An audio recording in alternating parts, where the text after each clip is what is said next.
Le mystère de la baie Émeraude dans le fin fond de la Bretagne, cachée derrière une épaisse forêt de chênes et de pins, se trouvait une baie si magnifique qu'elle semblait tout droit sortie d'un rêve.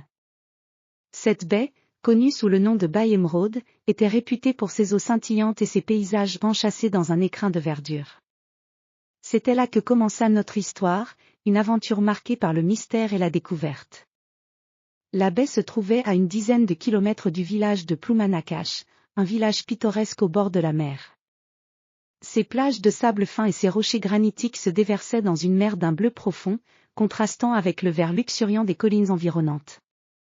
L'air y était imprégné du parfum salin de l'océan et du doux murmure des vagues. Le protagoniste de notre histoire était un jeune ingénieur nommé Émile Duval, passionné par les mystères de la nature et les merveilles cachées de notre planète.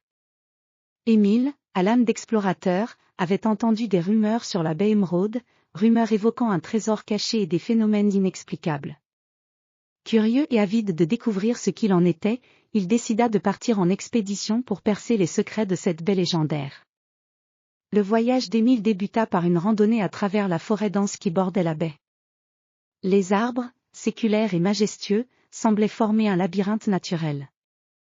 Le soleil filtrait à travers les feuilles, créant des jeux de lumière dansant sur le sol.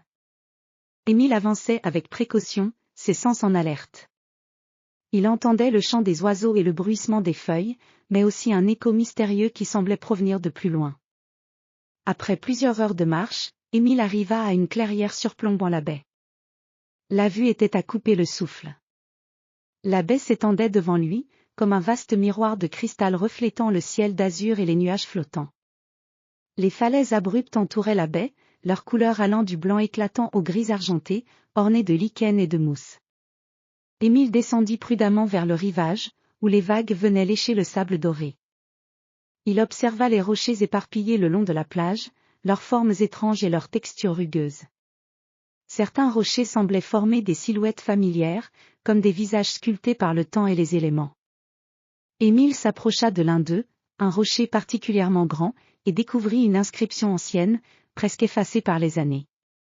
L'inscription était en vieux français, un texte poétique et mystérieux qui évoquait la légende d'un trésor caché sous les eaux de la baie, gardé par une créature mythique. Émile était fasciné. Il décida d'explorer les profondeurs de la baie pour découvrir la vérité derrière cette légende. Le lendemain matin, Émile loua un petit bateau de pêcheur et se lança dans l'exploration sous-marine.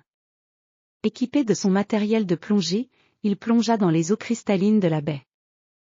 Les fonds marins étaient tout aussi enchâssants que le rivage. Des algues ondulaient doucement, créant des vagues de couleurs vertes et dorées. Des poissons multicolores nageaient en bancs, et des coquillages scintillaient au fond. Au fur et à mesure de sa plongée, Émile découvrit des formations rocheuses spectaculaires, des grottes sous-marines et des cavernes cachées. Dans une de ces cavernes, il trouva un coffre ancien, orné de gravures mystérieuses. Le cœur battant, il ouvrit le coffre et découvrit des objets précieux, des pièces d'or, des bijoux scintillants, et des manuscrits anciens.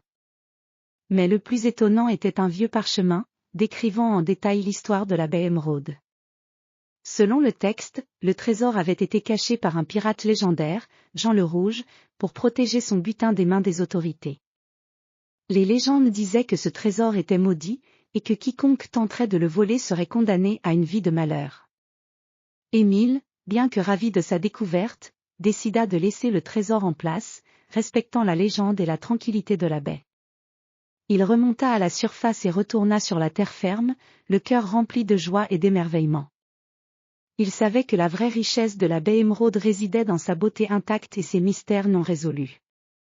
De retour au village, Émile partagea son expérience avec les habitants, qui furent émerveillés par ses découvertes. La baie Émeraude devint un lieu de pèlerinage pour les curieux et les rêveurs, mais le trésor demeura caché, préservé dans les profondeurs de l'océan. Ainsi se termina l'aventure d'Émile Duval, un voyage marqué par le mystère et la beauté d'une baie Émeraude qui resterait à jamais gravée dans sa mémoire.